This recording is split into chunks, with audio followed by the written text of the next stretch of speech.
I had Jeff Raleigh's. I think I went through like 3 or 4 pairs. Yeah, Jeff Raleigh's were my shoe. And I had some DVS's too. Damn, DVS's were the shit too. I had, but I had some DVS's. The black with the gum with the gum sole. Oof. I've only had 2 different boards though. I had a blind and a toy machine. The toy machine boards were stupid, bro. They had a lot of pop in the front. Nah. It's World Industries or die, dog. World Industries or die, dog. I skated. I heard only posers use World Industries, dog. I went to middle school with a kid that got sponsored by. Go for it. Story on that. My 4th grade teacher, she adopted Chad Fernandez, which was sponsored by World Industries. So in 4th grade, she invited him over, and he did a little skate demo for us right here in Wilmington Park. No shit. School. That is tight. Yeah. Yeah. The only reason I skated World Industries because like somebody I knew from middle school like got sponsored by a shop, so he would get like boards, and that's what he'll get. So that always links me down with them after they're all busted. I will skate for like a week on them and then busted dog, and I'll be there just fucking it up, dog. I had like a nasty ass pop shove it. That's all I could do. That's all I ever figured out how to do. That was a go-to move, dog. Listen, because I had a good pop on that. I had a good pop on the pop shove it, but I couldn't do like a straight up ollie. Like a straight up ollie would be like I couldn't get off the fucking ground, right? Like it was just so stupid. But I could shove it and I could get up there and I'll get some height, and I was like, so I just stuck to that. I nailed it every single time. Yo, Chad Muska was my always go-to, dog. I would get some VHSs on him. Chad Muska was after some shit. Stop, dog. Like that was character on Tony Hawk Pro Skater, dog. It was a rap after that. Like after he came out with the boombox, I was like, it's a rap. Like that was my favorite skater ever. Like just forever. Forever. What up, Glenn? Thanks for being here, baby. Lil Apple, what up, my G? Adrian, what up? You guys came in right on time for some skateboard. Our skate or die time. Yep. Talking some skate. And all uninspired by Tony's decks on the wall. Okay, my favorite is Jamie Thomas. Actually, that board's signed by Thomas too. That's sick. Yeah, it's got his signature on there. That's tight, man. Yeah, that's tight. I like thinking about when I used to roll on a skateboard because it was the easier times. Like all I needed was my bus pass and a skateboard, and I was good for whatever was down. You know what I mean? Backpack, my bus pass and my skateboard, bro. I didn't need anything else. I was straight. No worries. No worries at all, man. No worries at all. Now tell me to do anything. Now tell me to do an ollie. It's funny as shit. I could still do one. I maybe could do it. Maybe, yeah. Yeah, I still got it in me. No, I ain't even trying that shit. I still got a ollie. I still got a kickflip in me, and maybe I could hit the impossible. I don't know if I could still hit it, but I could hit it. Nah, I used to hit it. I probably couldn't do shit. I don't even try, dog. I'm too old for that shit. It's gonna hurt. I'm good. I am good. No need for that. You're right. You're right. I just pulled my groin this weekend, dog. You smart. Playing soccer, dog. That's fucking wild. Let me see. Sorry about that. Who's that? You got R2D2 there? What the fuck? No. I was just fucking modifying some of the voice there. Good time. Oh, dope, Adrian. I guess Masa's the only one here. Piece of shit. Hey. Was that the only thing you guys were into, skateboarding in high school? Soccer was always it for me. Skating for me was elementary, bro. Elementary and middle school. Yeah. I mean, what year was that? Yeah, you're talking high school like we're the same year. Don't relax. Yep. Yeah. No, you're 100% right, dog. You're 100% right. You're no lie there. That should hurt you a little, huh? When I said elementary. Yeah, because I'm like, that's about right. That's about right, dog. You know what I mean? Like my freshman year is about your elementary year. So yeah, 100% right. Fuck you. You know about that? How about that? No, fuck you. Nah, in high school I was in a band. I played drums in a band. So that's my thing. Yeah, I used to play bass too. I played the stand-up bass in high school. Yeah, I used to play because I had to be in band. I had to be in a band class. First period, fucking stand-up bass. Boom, boom, boom, boom. That shit was the shit. Hell yeah! No matter what my activity was, though, that shit led to drinking 40s anyways. So god damn. No, 100% right. Soccer practice 40s, skating 40s, graffiti 40s. You know what I mean? Yeah, you're not wrong there either. Well, I used to be amazed because in high school there's a big group of bladers, right? And now I think it was dope, but like it's like you're jumping, right? Like I see it like okay, you're just jumping, bro. Like it's cool. Cool, you jumped like 12 stairs. Impressive because I couldn't do it with shoes on. But You ever just seen Brink, right? But what I'm saying though, right? Like some of these fools would start like including like grinds and like holds like in the jumps, and I'm like oh like wait like this is actually like you're gonna eat shit, bro. And when they didn't, I was like, oh, that's fucking tight. Because Bama had like a big 16 stairs. Like I'm pretty sure like if you guys seen the skate videos, you've seen like the Bama 16 because like they were in all the videos like back in the days. And like so like that was the spot. And then like when you see bladers there, like I used to bug out because I'm like, yo, like that's a big ass gap, bro. Like what I mean, your ankle's gonna hurt. Like you got some support there. You're wearing some, you're gonna hurt yourself, bro. Yeah, blading's dangerous as hell, dude. Shit though. Like when you land when you were young, dog. Like I remember like just clearing fucking 12 stairs just cause I could clear them, dog. Like nah. Well, I've always had bad ankles, so ankle roll to me was GG's for a week. now I got bad ankles, dog, because of my fucking weight. Heavy, dog. If I jump like 3 feet, dog, that shit's a wrap. I'm there with you, dog. When he started hurting, dog, you know what I mean?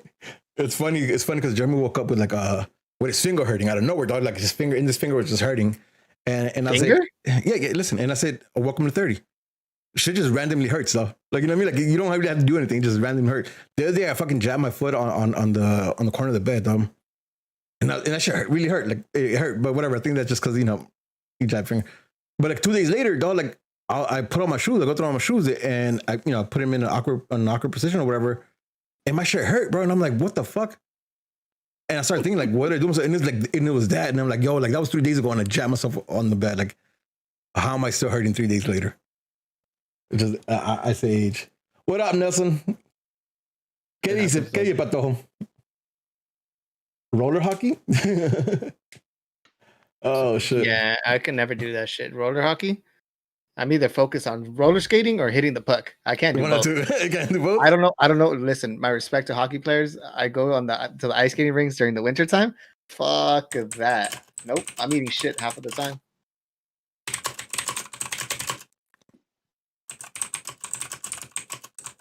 Damn, who are you angry texting, dog? I'm not. It's just my fucking. It just picks up on mic. Like, I'll mute myself. Yeah, Tony, you could. We got about 7 minutes or so before we start. So if you want to restart Discord, you could go ahead and do that, and you join back in. That's on you.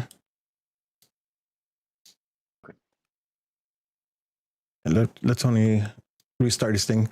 Sorry for how it looked for a second, but Tony's just gonna restart his shit so we can get him to be in the same time. At Drew Middle School, fuck. Nah, man, I don't think I've ever done roller hockey at all. I tried playing once, dog, at Brando Middle School. I had some neighbors when I used to live like right there on Pico and Kenmore. And when I used to live in that building right there, there was two kids that would live on the second floor, and they were into hockey. So they'll just grab everyone, like from the block, and they'll just go to Brando, and they had their nets, and everybody would just be blading playing hockey. I tried that shit, dog. Never again. Hey, what's that shit called? Where the girls get on the roller skates and they start fucking each other up? Like it's purposely done for them to push each other off. Roller derby. Roller derby. Damn. Yeah. I'll die. Yeah, that Jeremy seen that shit live. That fool like that. It seems like there's a lot of aggression there, though. There's a lot of aggression there. I never done that. I never done that. Too aggressive for me, dog. I don't know. I guess for all me, but no. That's accurate though. You do talk too much shit to say that's aggressive.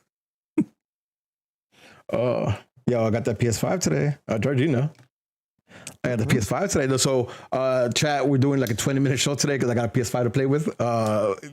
You won't be here for too long. What Rudy meant to say is type L in the chat, and then you're gonna get into the raffle to win the PS5. Psych as fuck. Ain't nobody touching that PS5 though, except for me. I'm sleeping with it tonight. It's just huge though. What she said. That's why you're sleeping with it, huh? Damn, breakdancing. Not me, but I would love to see that shit. I was all about that shit in high school too. down in Melrose. I don't know if you guys are old enough for this, but like Melrose used to have like it had like Workman's, it had Fat Beats, it had a few spots that was just like it was just sorry for that. It had a few spots that was just oh my god. I switched over and I realized like the GIF that Rooney had posted came up on her screen. You know whose GIF it is? The one with the cucumber? I know exactly. Yo, I'm sorry about that. Yeah, that's cool, Angel. Hit up Anna. I know meet you downstairs, I guess. I can't leave right now. Sorry. I'm waiting to hit me up that he's here. Well, he shouldn't have gave up on the pod. He maybe might be on here. Accurate as fuck. Pussy. Accurate as fuck. All right, y'all. We're just gonna wait until. Never mind. Just as I was gonna say, he's back. Hey, look, Rudy, you have 1, 2, 3 people for the raffle, dog, on the chat. Psych, ain't nobody touching that shit, dog. Little Apple, Greg Vanney, and Jabón. L. There you go. Tony, is that any better? With delay? I think it's okay. All right. Yeah, it's weird. I'm not sure why that's happening. It's usually pretty good, unless you have like Curaçao internet. So I can't. Nah, that's some. Ooh. Whoa.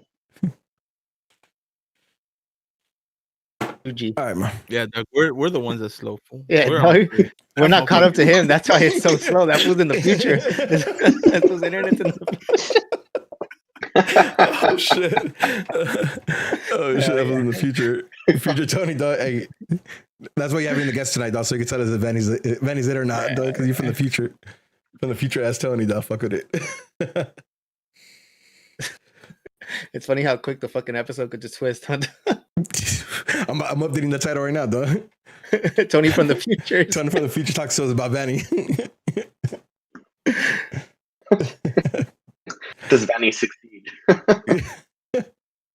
Oh, it's fucking horrible. All right, let's I'm gonna go ahead and tweet the live link and then we can start it. Just talking about this. Talking about MDGs. Wow, Angel. Is that true though? Can you confirm? Yeah. I can confirm, and it involved the ACB jerseys. All right. Damn. So they're all tainted, is what you're saying. All of them. Yeah. If you guys have that, please send it to us. Angel came over and he helped me sort out all the ACB jerseys that night, and then that's how we were able. That's how we were able to get them to some people at viewing parties, and before games and stuff like that. That was before Portland away, huh? I don't even remember. Well, you know what? Because we had a viewing party at in downtown. Mm-hmm. That's when Rudy got his, and then it never made it home. You hear about the story, Tony? You hear about the story? Chill. I thought we were never gonna talk about that again. That's horrible. That's horrible, bro. Anna's asking me where jersey. I was like, yeah, about that. All right, boys. Let's hit the intro and then we'll get started with the show.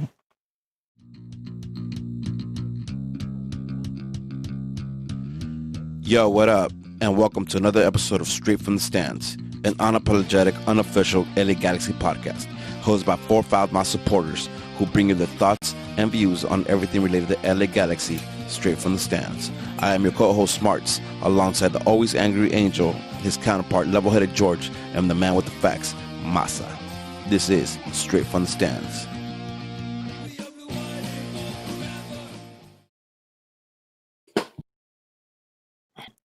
Good evening. What up? What up?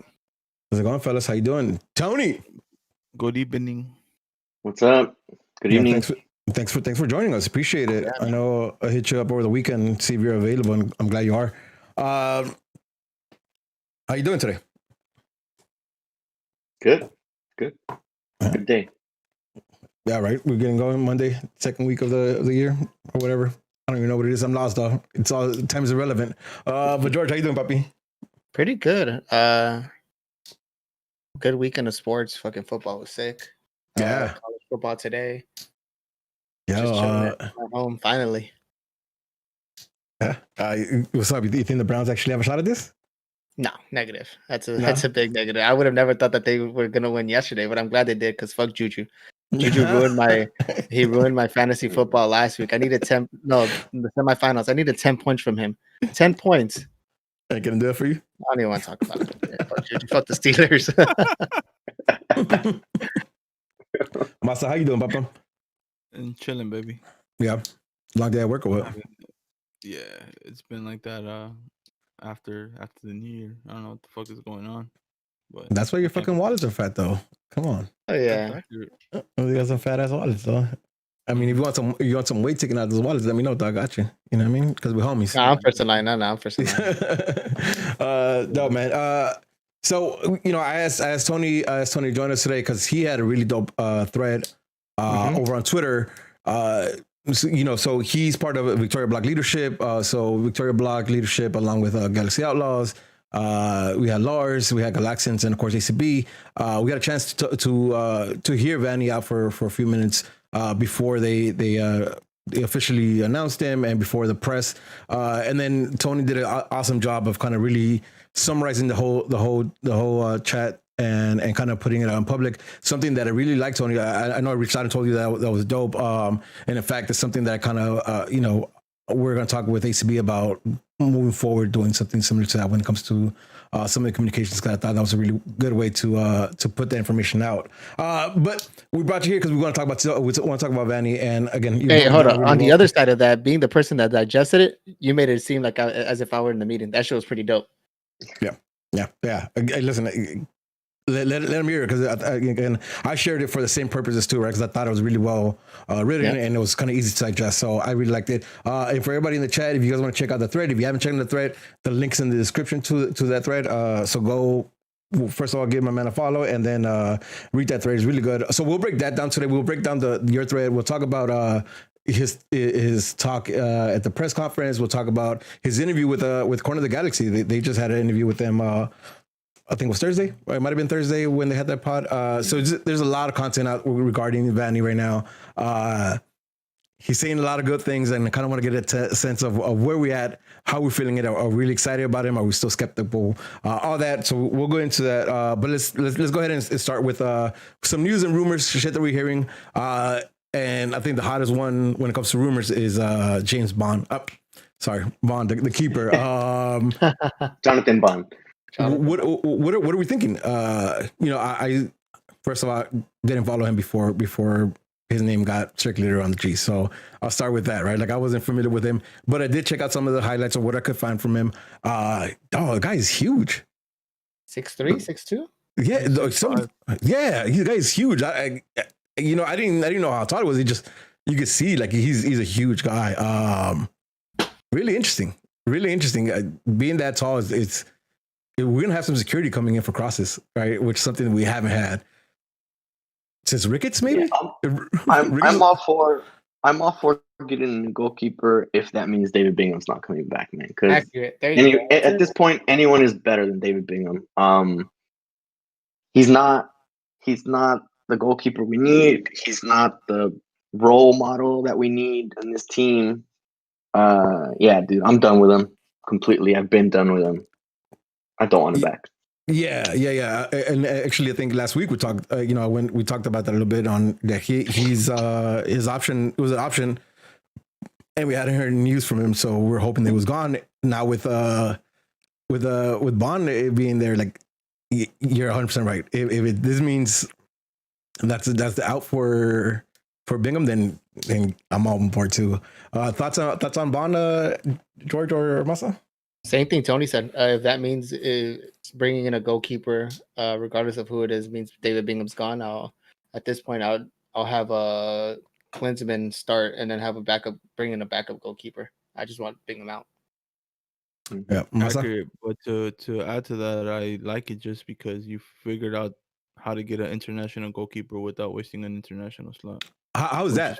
Explain that to me, and for anybody who doesn't. I think he has, from what I've been reading, he has like a U.S. visa or something like that, or or some shit like that, and he doesn't require an international spot. So I'm assuming he at least has a green card, right? He's able to work here without being. So yeah, Yep. I mean that's a game changer. What do you guys think this means for Klinsmann though? Right? You think Klinsmann is willing to? Is he here for the fight? Is he going to fight for that position, or do you think it's better off to let him go because he could be a starting caliber goalkeeper for somewhere else? Listen, if bringing in another goalkeeper makes Klinsmann not want to compete for the spot, then you could leave with Bingham as well. I feel everybody in every position should be fighting for their spot. I can't argue with that. But, yeah, listen. Yeah. I think we're all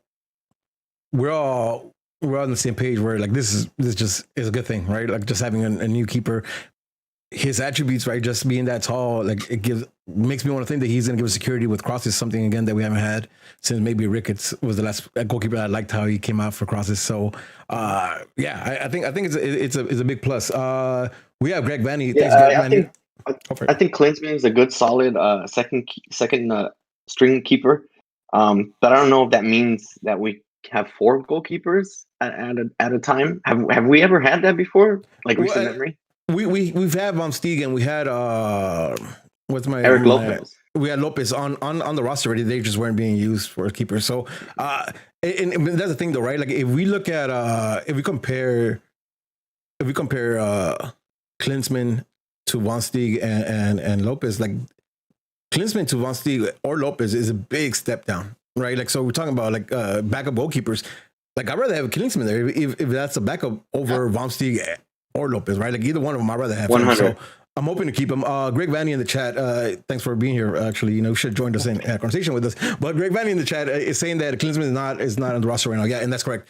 He had an option which last week I mentioned. I thought it was weird because it seemed it's only like a 6-month contract where we usually do like 18 months. So I'm hoping he stays. And again, Bond is super.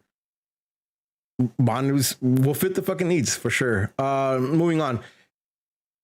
This subject, we don't necessarily know how to address, nor do I want to make a big statement on it.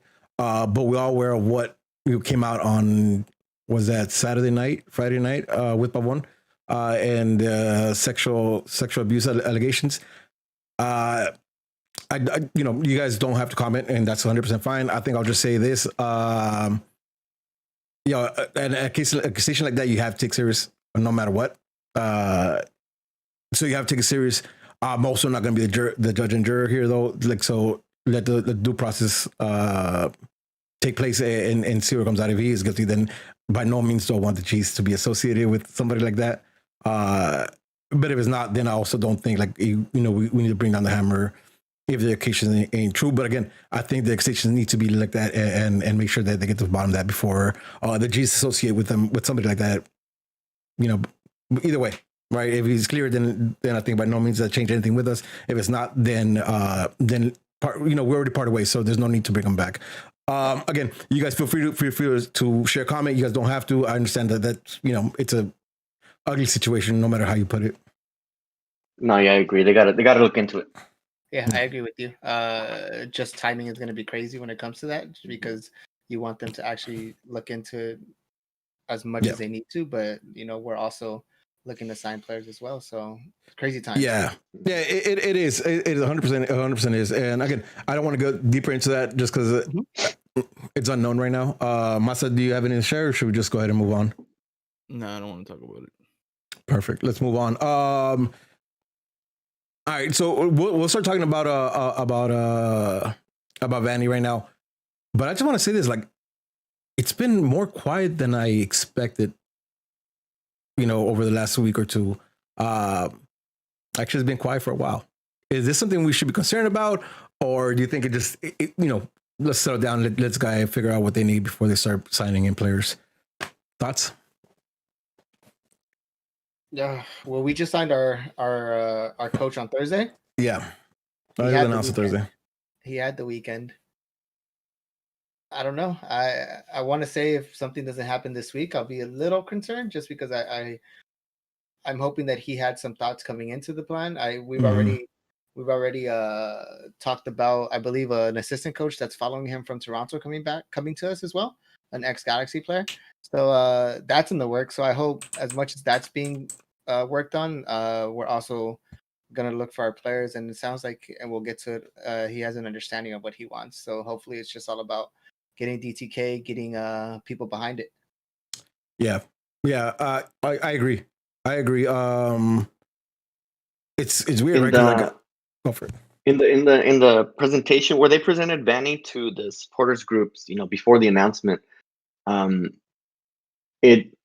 made it seem that he had been in the role for at least a week and a half, 2 weeks at that point. At least that's what it sounded like. And also, he did mention, we've been talking, and it sounds like they would have stuff in the works even at that point when they signed him. So that's the interpretation I got from what he said. And we'll talk about what one of the questions that one of the supporter groups asked, and his answer about that. Yeah, actually, let's actually go into that. And let me set that up, right? We got an email from CK. Actually, Tony, you want to set up how we got here to having conversations about being included and having transparency, and how we got to that meeting late November. Yeah. So, as everyone saw, Victoria Block posted a strongly worded open letter towards the end of the season, when most of us in leadership felt that the team gave up. And we were mad, disappointed, because that's not the level that we want the LA Galaxy to show ever. That's just not who we are. That's not who it is. So we posted that strongly worded open letter. We did email it to Chris Klein, to DTK. I did CC Dan Beckerman in it. And we did that. Then we posted it publicly. And we got a response from DTK. We got a response from Chris Klein. And then they also CC Dan Beckerman those replies. So Beckerman's in the loop. And then we went back and forth a few times. Once the season ended, we did set up a supporters summit. Yep. So we met up in November at a undisclosed location, and it was some people from all 4 supporters groups, from Lars, from ACB, from Galaxy Outlaws, from Galaxians, and then a few people from the front office. Dan Beckerman did not attend, and I did ask for him to attend. I got a response. He did not attend. Just to put that out there. So basically what we did is we aired our grievances with Chris Klein and the front office of what we thought was going on. Let me interject here for 1 second, Tony, just before you continue with it. And for all you guys who are rightfully in the CK out train, I'll give him this much. He stood there and took a beating for like an hour and a half. Right. It was longer. It never got to a point where like it was being disrespectful, but it was definitely it was strong worded, and it was calling them out on their flaws. And for what it's worth, he stood there and took it, and admitted to a bunch of mistakes, or how they could have gone, how they could have done differently about it. But he stood there for half an hour, for 1 hour and a half longer, as Tony says, and just took it. So. Doesn't fix anything, but I just kind of wanted to share that out there. Got to give credit where credit's due, and he was there. But go ahead and continue. Yeah, so we did that, and then at the end, we had written down some questions, specific questions that we wanted Chris Klein to answer, and we asked those, and he gave us his thoughts, and generally did feel like he does care about the club. Just the last thing I'll say about that meeting is that we made it clear that we told Klein that we don't want to be here in November of 2021 talking to you about what went wrong this year again. We want to see improvement, and we just left it at that. We want to see improvement, and that's where we left it at. So yeah, the meeting ended. A month later, we followed up with them, and we got a response that they were still finalizing some things. Now we know that was they're finalizing Greg Vanney's signing. And so then we got invited to that meeting, and they presented Vanney to us before they announced him, and we got to talk to him. We got to ask a few questions, kind of pick his brain just on the top of what he's thinking, and that's where we are right now. Yeah, and that's in the meeting that we're talking about right now is reflected on the thread that we posted in the description, and part of what we're going to discuss about today. And let's go there because I know like George and Masa, you guys were in the chat that I was kind of communicating to you as I was in the meeting as well. So you guys are somewhat in the loop of what went down in that meeting, but we just kind of want to open it up a little bit more and then talk about it more. So let's do that. We had a little talk about CK came on and he kind of laid the foundation out for what was to come, talking about like the signing, follow that up by DTK. And I'm only kind of just brushing through this because they said a lot of what they've said before publicly. So there's no real need to kind of rehash that. But then we finally got Vanney there, and Vanney started his conversation about really who he was and why he wanted to be here. And there's something to be said, and I've seen this on Twitter, and I'm pretty sure I heard this somewhere else. Like it's something to be said with Vanney kind of communicates very clearly. Something that we perhaps didn't have it with GPS because of the language barrier. But right off the bat, like hearing Vanney express himself, there was the instant understanding exactly what he was trying to say. Like he's also very eloquent when he responding, and he responds very clearly. So there's no way of kind of taking what he said and running anywhere else, which I really enjoyed. But Tony, if you want, you go ahead and kick it off and get started with kind of what he said. It's other stuff he's mentioned in his press conference and then the interview with Corner of the Galaxy, kind of like what his approach is, what he thinks the Galaxy needs and stuff like that. It was pretty over the top. I'm sure everyone's probably seen press conference stuff like that. I do want to jump into some of the questions we asked him. So one of the questions that was asked is which we found was important was what responsibility does he have in scouting and player personnel? Yeah, because we wanted to see like, what conversations have you had with DCK and with Klein at this point? So yeah, he gave us a whole spiel, but I want to say 2 lines of what he said. So he said that his responsibility with Dennis and with Jovan, and then Klein will jump in wherever they need him to when it comes to scouting. But for player personnel, he said, I know and I have very clear vision of what I want this team to play. I know the characteristics of the players that I want. I know in certain positions on the field, I know the relationships that I want from our winger to our attacking midfield, to our forward, to our wing back. He's like, I have a very clear picture of what that looks like and what those characteristics of the player should be. And then he also, he said, the team that we're going to have, we want players with exceptional qualities that fit exceptional roles within our team and then fit those characteristics together. And then he also said that each player needs to have unique qualities and we need to bring out the best of those qualities. And then not every player should play, the same, which is like, I feel something that we saw last season is just the players playing the same position on the field, even though, they're on different parts of the field. Yeah, that actually was something that really stood out to me too, right? Especially that part of like all these players need to have unique skills and not necessarily need to do everything, right? And as you were saying, we saw that a lot last year with, look at, prime example, Leggett, right? Leggett played in everywhere and nowhere, right? Like, listen, shout out to him because he had a good season for his stats. Like he scored some goals, he got the assist. But like there was a lot of like him trying to do everything, right? You look at Pavon. Pavon was a guy who literally tried to do everything, right? And the games that he was really off was because he was doing a lot of that, where he was trying to do too much. The fact that he comes in with that mindset of like, listen, I need players to do certain things so I can work as a unit, as a full unit, work together, but not necessarily having everybody do everything, right? And I thought that just being able to express that the way he did, it gives me a sense of ease, right? Because it's like whether it works or not, it's still up to debate. But he knows what the fuck he wants to do. right? And it's clear enough that you could tell, a group of 12 fucking supporters what they want to do without having to, overset it or do anything else. Just straight up clear. Really interesting. And again, I think most importantly, that's something the players need to hear, is that you're going to play this position because that's where you excel or something like that.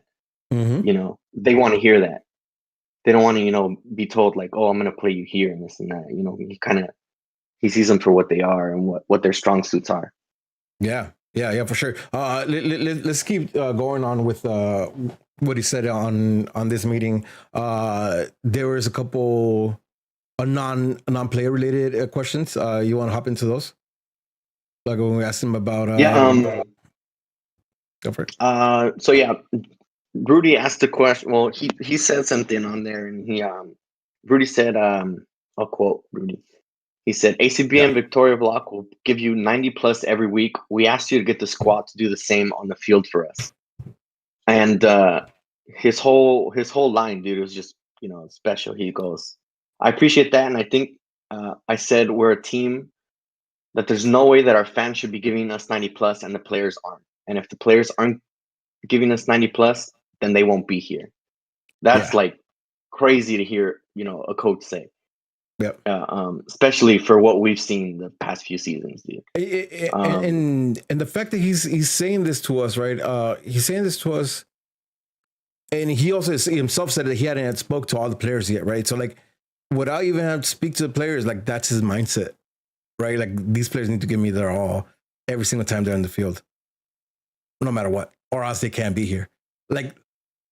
Massa, you're Massa, George too. Like you guys are big on like. Then you got to get rid of him. We got to get rid of him.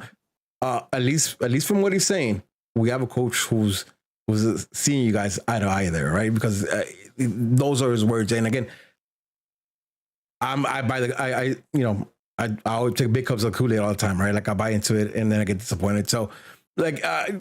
And I know that, so like I'm saying this out there right now, take it with a grain of salt because of course I'm buying, I'm drinking the Kool Aid, I'm buying into it. But it sounds different. It's like to me, it's clear. I think that's the biggest thing. Like it's not my interpretation anymore, right? This is what he's saying to us. Again, whether we take that and run with it or be more skeptical on it, that's kind of a personal opinion. But the fact that he's communicating very clearly is big for me. Like I really enjoy that. Cool. And anything else from that meeting that we want to point out? Just that. Yeah. He also added on to that giving 90 plus and then showing up every single day and giving out their best effort and going out there to compete to win. And he said that's something that we want to do game to game, and it's not negotiable. Yeah. He said that's not negotiable whatsoever. Yeah, and I know. He said something about and maybe you quoted it or not. He said something about like stop relying on the history and start creating some of your own. That I thought like was really key because we've been like the fans have been talking about that. Like you can't rely on these 5 cups. Like you got to do something. Like this generation has to do something, to win something for the G's, right? So keep that, to keep the club where it stands today. Yeah, he said something along the lines of the players that are there today need to respect the history of the club, and they need to respect that legacy, but they also need to create their own legacy at the club and kind of and just work hard to leave their own mark on the club. He said something along those lines. Which is it's true, dude. He said players that are here right now do not get to live on the legacy of the past. There you go. I mean, listen, that's in less elegant words. That's what we've been saying. Like we've been, especially these down seasons, we've been talking about like how these players don't understand what it means to play for the Galaxy. These players are coming to this club because they see like they because it's LA and they see the cups, but they don't add anything to it, right? And this fool from the jump is coming in with that mentality. Again, right? That to each his own. You take it however you want to take it. It's good. It's a good sign to hear that, though, right? Like at least if that's what you're spewing off to your players, like it has to rub off on some of them, right? Some might not believe the bullshit, like just like our fans, some of them might not believe it. But it has to rub off on somebody. And if that's the attitude coming in with, like, it just kind of paints the picture of what the environment looks like in that locker room, at least from the coach's perspective, and that's a good thing in my opinion. Dope. Is there anything else? Is there anything else that we saw there in the meeting that you want to call out before we move into like the press and the press conference and his interview in COG? I think I just want to reiterate what I said at the end of that thread on Twitter, is that every time he spoke about the Galaxy, it was our team. We, it was us. Which is different to hear a coach, right from the get-go. Like he's in, he knows the history. He wants to bring it back to what it was. He wants, he wants it to be how he felt it was when he was here. Yeah.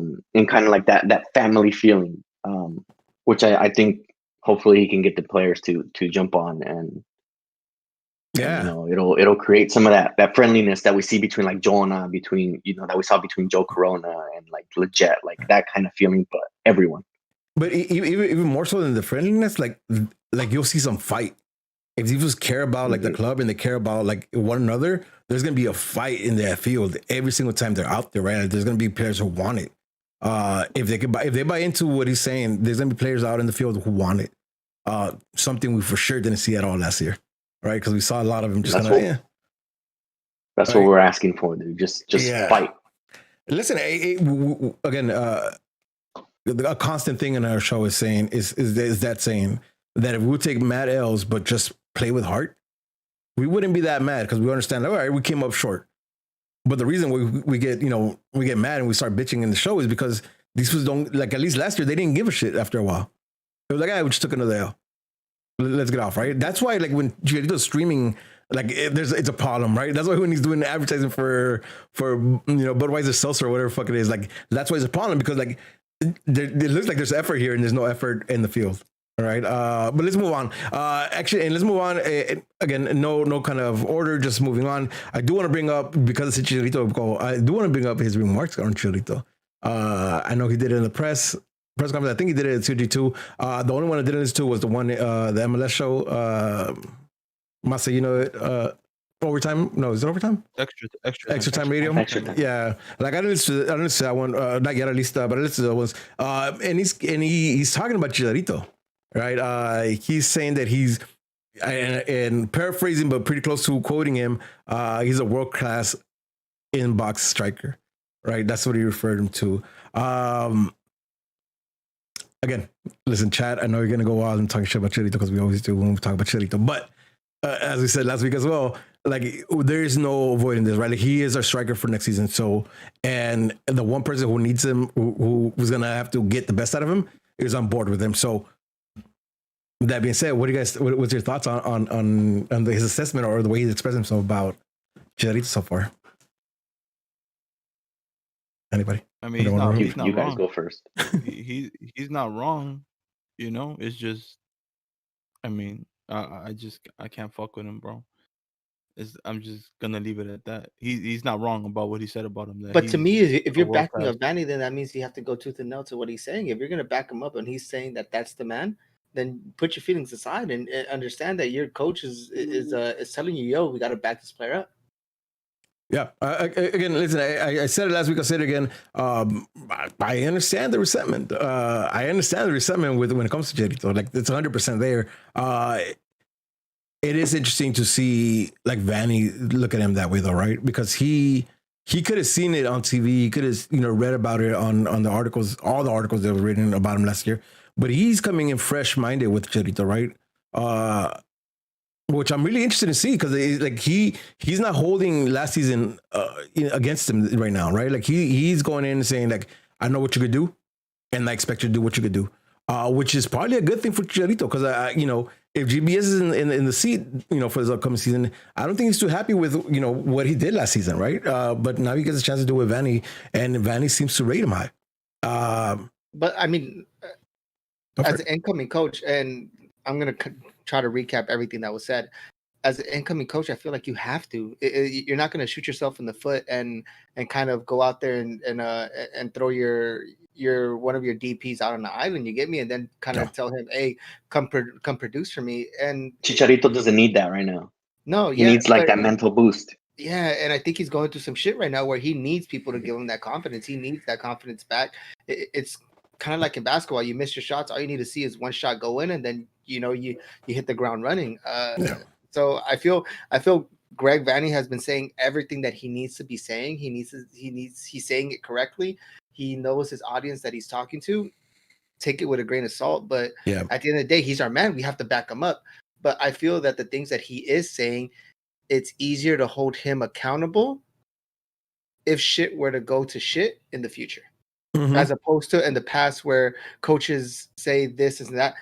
Do I want shit to go down the shit? Not at all. But then also he's holding other people accountable by his words. He's holding the FO accountable by saying, hey, this is what I want. This is the mentality that I want. These are the type of players that I want. If he doesn't get that type, we know what he wants.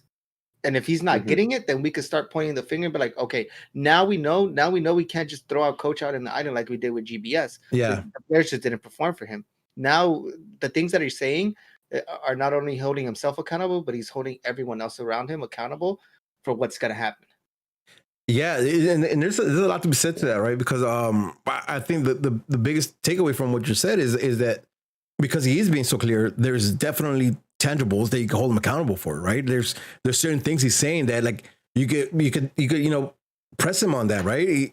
If he's not showing these players give out 90, like he told us that they have to go. So when they don't go, we go out there and be like, hey, you're seeing this because I know we're seeing it. I know you're seeing it. Why he's still here, right? Like there's a lot of things he's saying that are accountable. And I think that's, again, let me preface this by saying that I probably would have believed him even if he wasn't talking that's clear. All right, because that's just who I am. I'll take it for his word for it. But he is saying stuff. He's saying stuff a little different though, right? And it's like the clarity he's saying with, and it's also like even if it's mouth service, like he understands what we want to hear, right? So he has an understanding of what we're asking for, even if he has no intention to fix it, right? Like let's say that's the worst case scenario, he has no intention to fix it. He at least understands what the fuck we're saying, right? Because he can repeat it back to us and understand what the fuck what you said.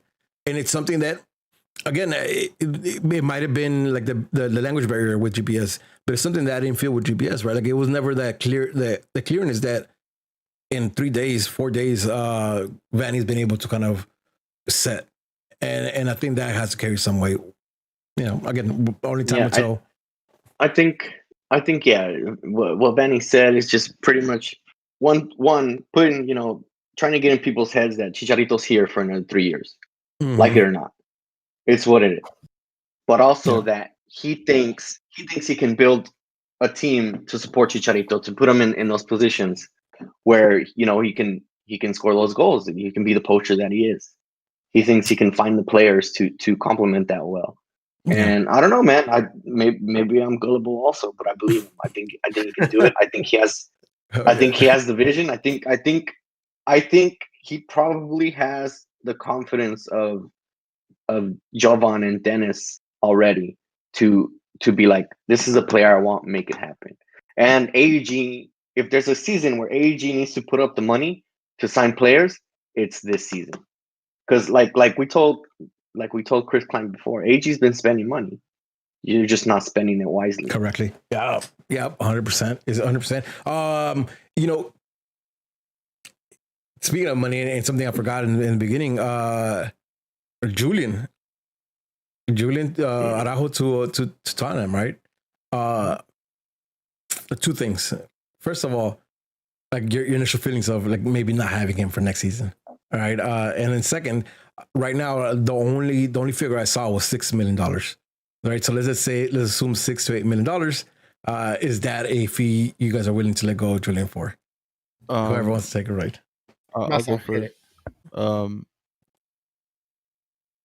I'll be happy to see him go.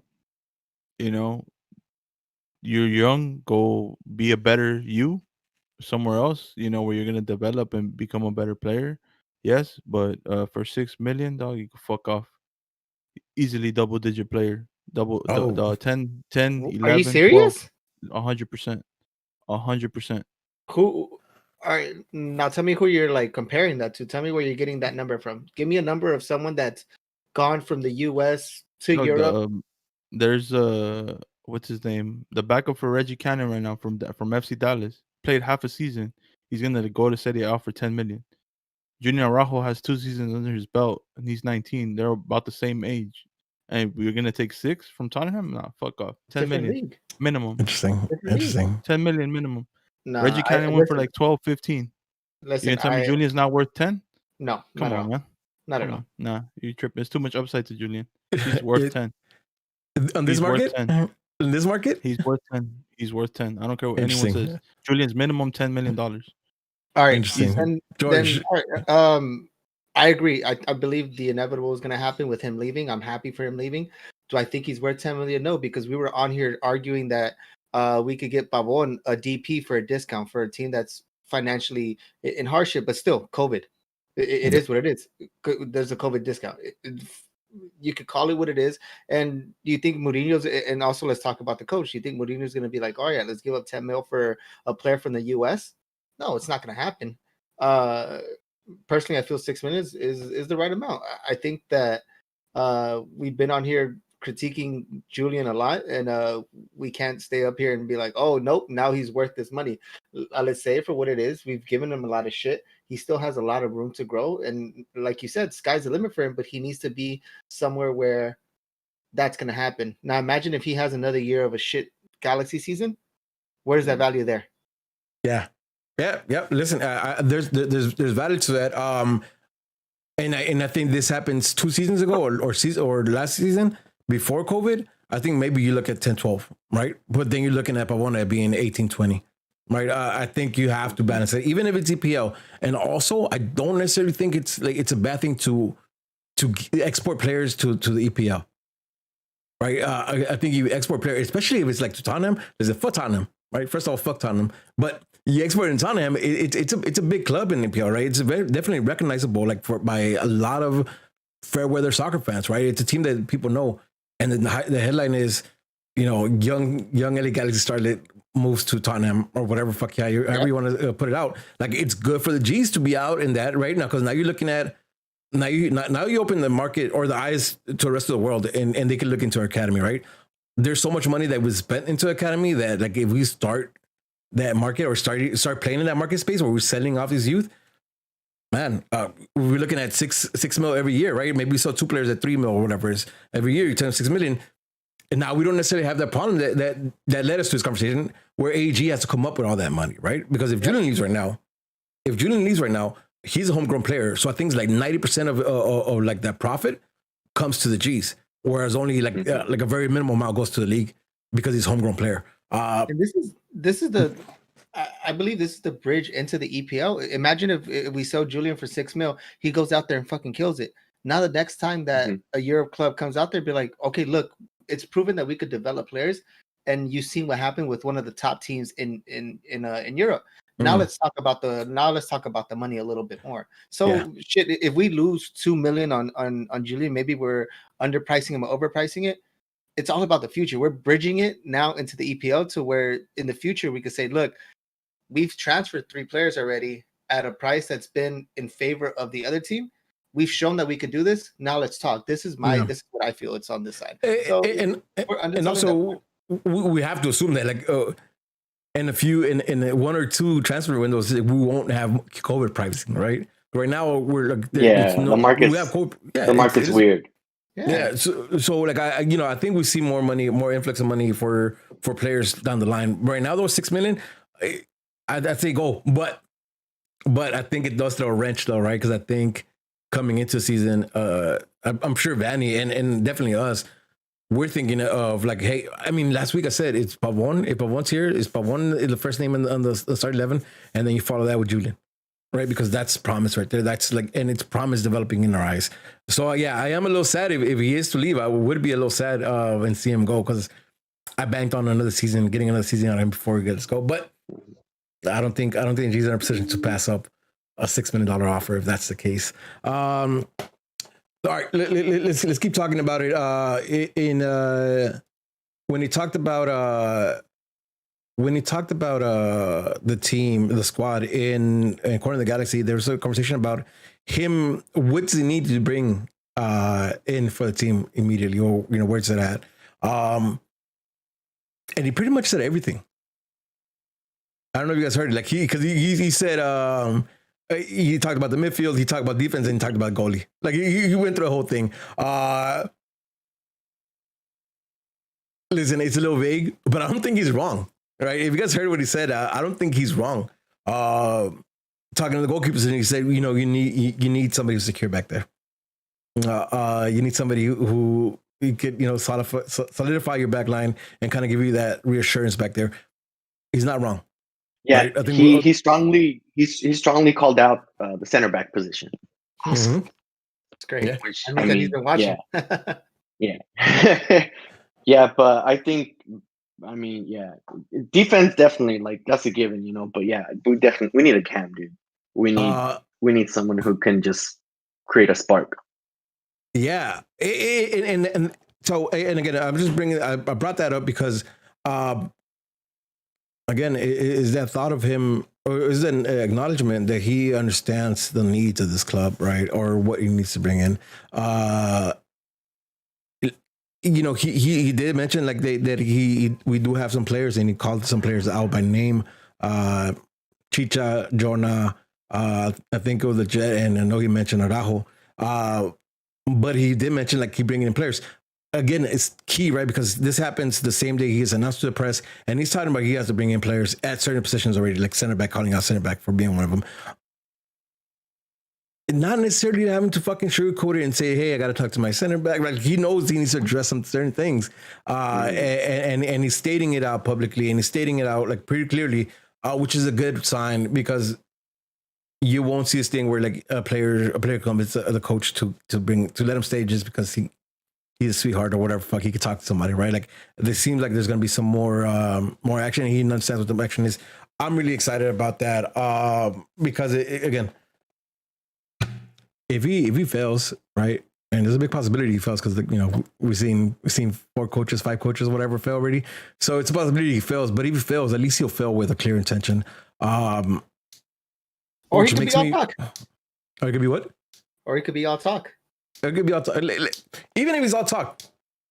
Listen, I'm telling you, if he's all talk and he convince like the leaders of the locker room, I think you get something, man. We just need to have everybody pushing in the same direction. And I feel like he listen, if Klein does butt out, like as we've heard he'll do.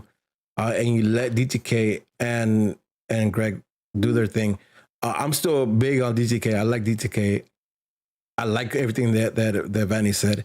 He's talked right now about academy, and every single time I've heard him talk, he talked about the youth. Every single time I heard him talk, and let me just add a little more to that. He also talked about being a builder, about what attracted him to this role was the fact that he got a chance to rebuild it, right? Like so.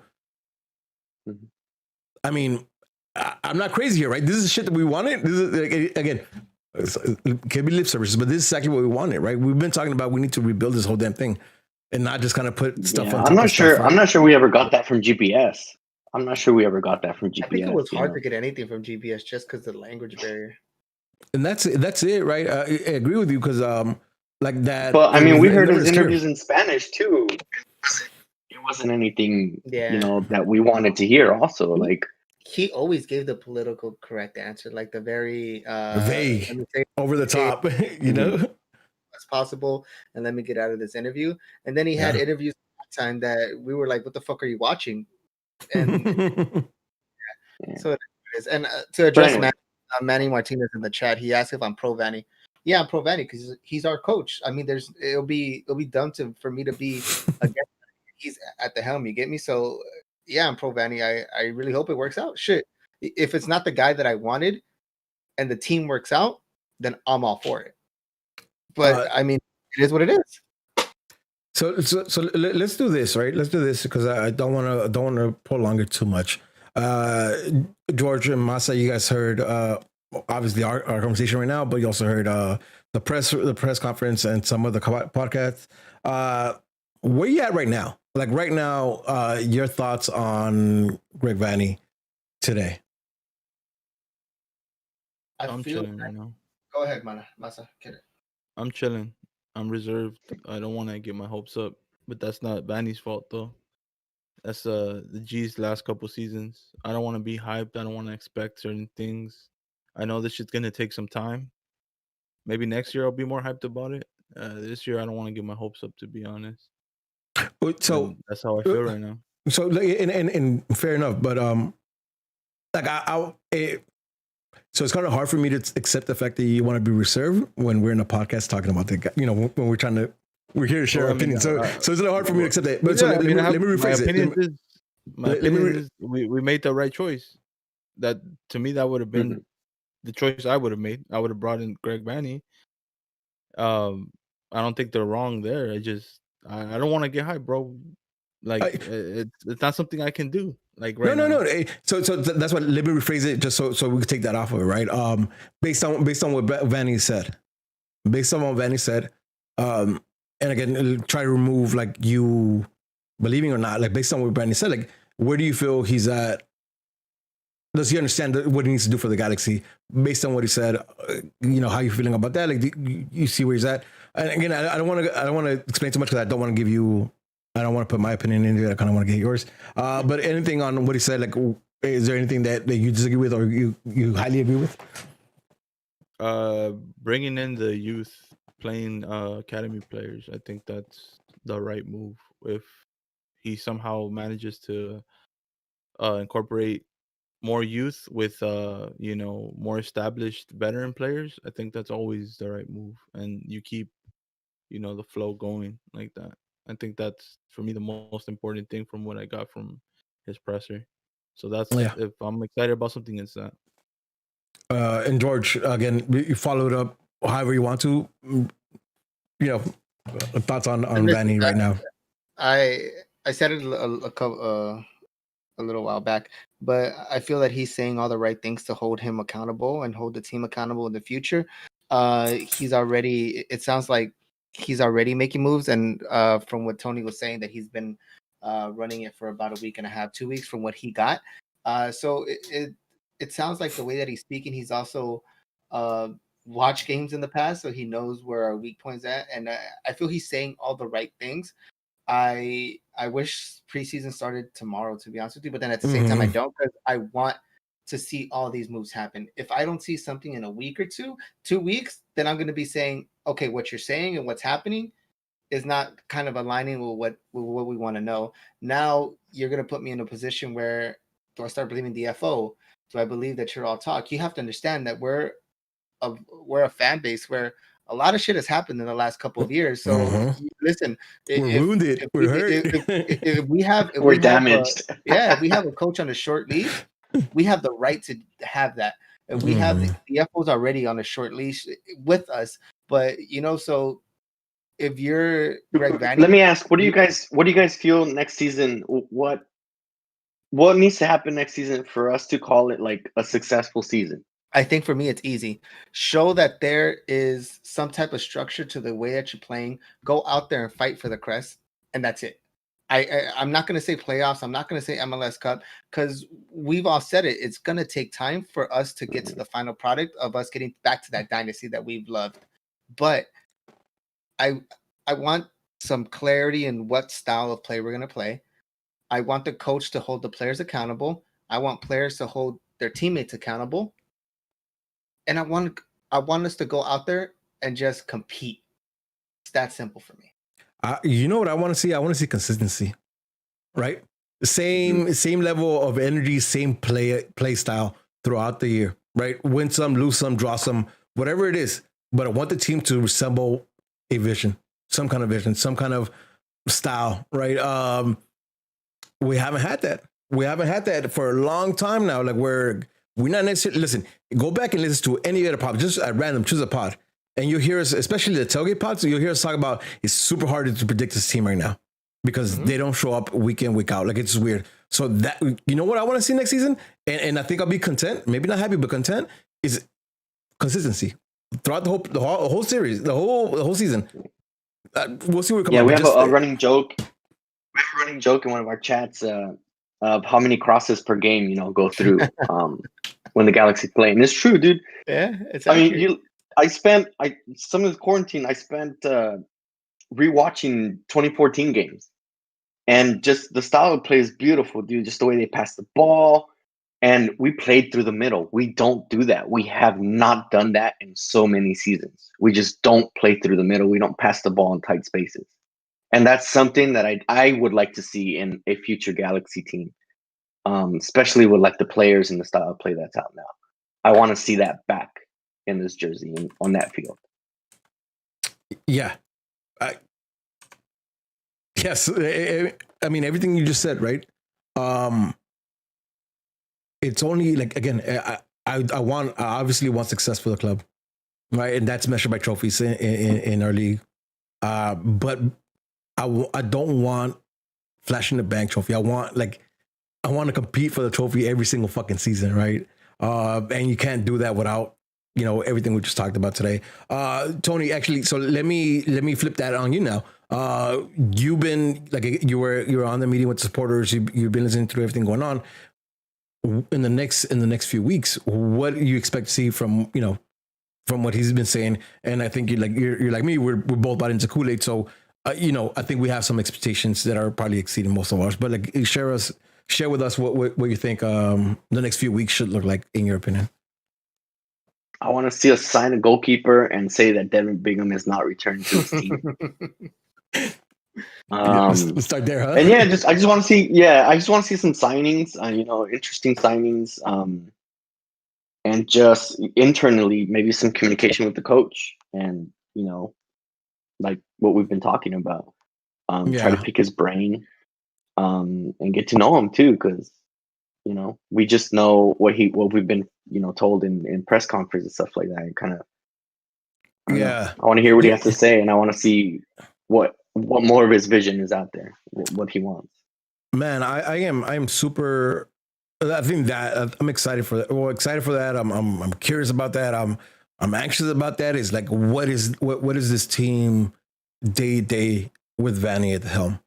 Like what is his style? Like, are we gonna bitch and moan? Like, obviously, I think if we could see Toronto's games and kind of get a sense of that, but are we gonna bitch and groan about him not being out in the touchline inside the field yelling at players, or are we gonna bitch about him doing that too much? Like, all that is super. I'm excited about him. I'm really interested in seeing, because look, man, we're Galaxy fans. We're gonna be pissed off at something. Let's be honest. But yes, I agree with that. So here, right? You're definitely from what we share on different chats. You're definitely more of a pessimist when it comes to the FO, right? I think you're pessimist. Not even pessimist. I think you demand a lot from the club because you put in a lot for the club. A bunch of things, right? Tell me. Yeah, I was in a ACB leadership for a few years. Even when, I went in, probably like December 2015, and it was communication with the FO back then was bad, man. It was just, we had a bad. What communication? The FO had bad staff. They had bad staff at that point. I mean, there's no other way to put it. I'm sorry. Yeah. Things have severely gone better, but still, there's still a lot of stuff where we say like they have missteps and stuff like that, and it's just growing pains. At some points, we just don't see each other eye to eye on some things, and that's going to happen because we're completely different people. Completely. Yeah, listen, and big reason why I brought you in, why I asked you to join us in the show today is because of that, right? Because I think you as well as Masa share a lot of same frustration that a lot of our Galaxy fans share. But you, in contrast to Masa right now, are buying into Vanney. Mm-hmm. So here, what would you say for like the people who are like-minded and share those frustrations for the same reasons or different reasons, share frustration with the Galaxy? What do you tell them? Like, what's your approach for the season? Like, how much you believe in it, how much skepticism? What are you doing for the season personally? We got to go in knowing that we're going to fight this season, but it probably won't end with a MLSCup. Mm-hmm. Let's be realistic. Just because look at the Look at the roster. It's a lot of what we saw last season. Unless those players literally did not give us anything last season or the season before that, and turn it up to 11 this season, then we're in for a ride. But I don't think that's the case. Vanney needs time to build the roster his way with the pieces he wants, and that's going to take time. Some contracts need to run out. He needs to get a feel for some players. He needs to see which players are going to give it their all and which players aren't. And we need to be patient this season. We just need to be patient. Okay. Dude. Cool. But like I said, we just need progress. We need to see something where we're like, okay, that was better than, or that's something I haven't seen before. With this team, or that's something I haven't seen in a few seasons. And that's what I wanted to ask you, right? Because man, G fans, we're trigger happy, right? Like especially on Twitter. And I know Twitter's not real life. Like I understand Twitter's not real life, but most of y'all, I follow y'all on Twitter, and that's where I interact with you most of the time. We're trigger happy, man. Something goes wrong here, and we're like, fill in the blank out, right? Like we start the hashtag real quick. So I was curious to see, like if your mindset was that of patience, because I mean, I want to see. I won't judge until November 2023, like completely judge. I'm gonna say some stuff, on the way, on the road, because that's just who I am too. I'm very passionate person. I get pissed off pretty easily, especially when it comes to this team. As you should. But like it's because I have high expectations for the team and the club, and what we've done before. I've seen it with my own eyes what we can do. Yeah, you're not wrong there. Dope. Let's listen again. Thanks for hopping on. We have questions, so let's run the questions and then we'll finish it off, so we won't take more of your night. But again, listen, this pod is really intended to just kind of have that conversation about Vanney and just kind of just the questions out there and kind of have some discussions, because for some of us is there's a lot of optimism there with having him. For some of us less. But at the end of the day, I think it's a new page for the club. All right, we'll see how this story gets written out, but it's a new page for the club. And like George said, whether that was his man or not, he's in the club now. So at least from the guys you have on the camera or on screen right now, we're backing him because he's our coach, right? And they're saying a lot. George, should we get questions? Yes, sir. Go ahead and rock them. All right. We're starting off with Junior. Rams continue the tradition of LA eliminating Seattle from the playoffs at their home. Accurate. I've seen that. Fucking Ralph even came back in, huh? Yeah, he had to. The other quarterback fucking almost broke his neck. All right. Lucifer wants to know, will Tony be willing to meet up with me in Japan again in 2022? Hell yeah, bro. Actually, yeah, 2022. Our goal was to go 2021 again.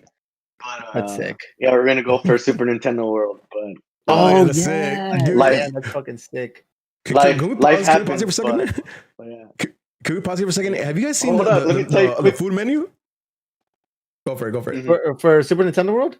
Yeah, the food menu for Super Nintendo World? No, never. Bro, listen, we'll tweet something out, but it's crazy because it looks fucking dope. Tony, you're gonna share a quick story. Yeah, I met up with him at a random ass freaking train station in Japan, in Gotemba, on his birthday of all days too. And we ate at a ramen place right there at the train station, and he was gonna go to the forest, go hiking, and take pictures. Shit. And then I took a 2-hour bus ride over to my hotel by Mount Fuji that night. Were you guys just happen to both be there and you guys met up, or was it planned? He was stationed out in Japan, kind of near where I was gonna stay one night, and I told him, "Let's meet up, dude. Yeah, let's meet up." And yeah, dude, he came through. We met up. It was good. It was nice. It was nice to see someone from back home. A few thousand miles away. That's fucking dope. That's dope as shit. Hey, these snacks are fucking dope. Oh, right? Yeah. All right. And then we have another one that says Logan Jones wants to know, what DP for Cam do you want to see come to play for us? I don't have a name, but as I said last week, if we get somebody with similar attributes as Jovinko, or you're looking at a Blanco, or you're looking at Seattle's guy, what's his name? The midfielder. Or Rodriguez? Nico Lodeiro. Yeah, Nico. Like because that quality, right? That quality who with a swift pass changes the whole dynamic of a play, changes the look of the attack. That's what we need. We need a puppet master, somebody who pulls strings like right in that pocket. We've seen Vanney pull in someone like Jovinko and Pozuelo. Yeah. So those were two of his players that pulled in. So I think he has a keen eye for that. Hopefully it works for us too. Listen, Jovinko, Pozuelo, any of those, right? Like, but any other name, but with that kind of skill, that's what we need for Cam, in my opinion. Masa, you agree? 100%. I've been saying this for fucking 2-3 seasons already. Jesus Christ. You and Angel, you've been crying for it for a while. He said it so much he even thought Fabio was a good Cam. Fabio is a good Cam. Not a Jovinko. No, of course not. But he was not a DP either. Yeah. All right. Alyssa from Twitter wants to know: do you think Vanney will follow through with everything he has put out? I want to answer this on my end. I feel like he's saying all the right things where we need to have him follow through, and if he doesn't, then it's time to shit on him, just like you guys did with Klein. Mm-hmm. Yeah. Listen. No, exactly that. I'm not saying anything else. George had it.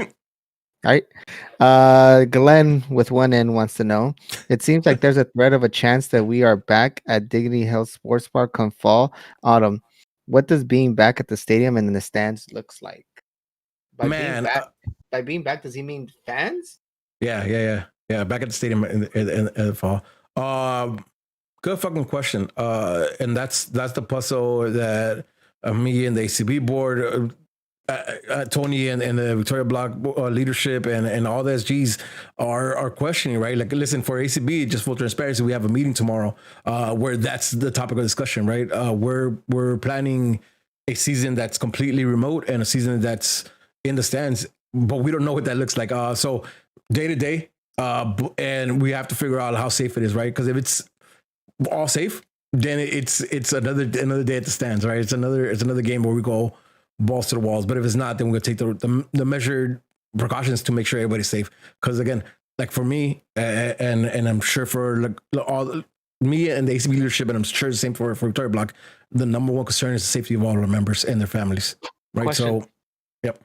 When it comes from someone that from the outside looking in, so I'm seeing a lot of sports venues open up at minimum capacity. Would Victoria Block be open to having a 1/3 full Victoria Block, or would you, or is it something where you guys would say, obviously, I might be getting you without talking to anyone. Would it be something where no, we want it full, we're not doing 1/3? Listen, me and I can answer the same way by saying, like, if that's an option, that's something we will have the discussion about, because we've never been about exclusion, right? Like, we've never been like, oh, you have to pay to sit here. You just had to get a ticket to B&B Block. And that's something that we're all about. We're all about, like, hey, if you want to join us for one game, join us for one game. And the scenario you're talking about, like, we would have to make decisions on who could come in.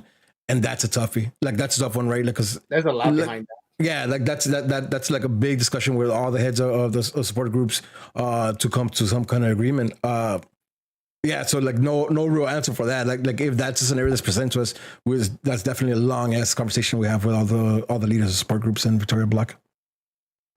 That's future Tony problems. Yeah, not right now. Shit, this is future Tony. All right, Saul wants to know. Last question. Who would you want to see get slimed if they play MLS games on Nickelodeon? You know, I fucking missed the chance to watch it via Nickelodeon. I ended up watching it on stupid ass ESPN. Never would I thought that I would want to watch a football game on Nickelodeon. Who's getting slimed though? Who's getting slimed? Galaxy player or MLS player?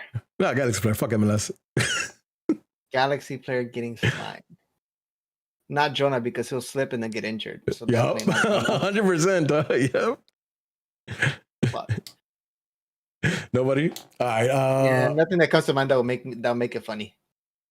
I think I like to see Steris or somebody who has like very very like almost no facial reactions to when they're speaking. To see them react to like having slime on their face. Bingham getting slimed on the way out.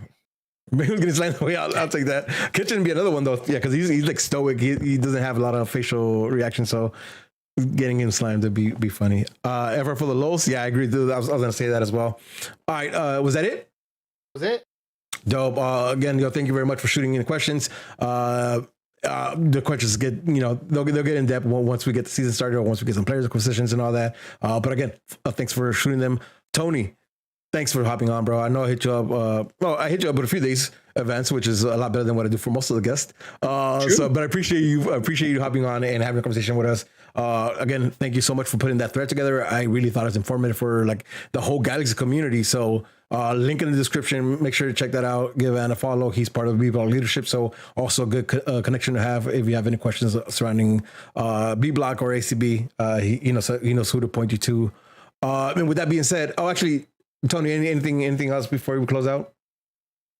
Nah, just thanks for reminding me, guys. It was fun. Yeah, thanks for being here.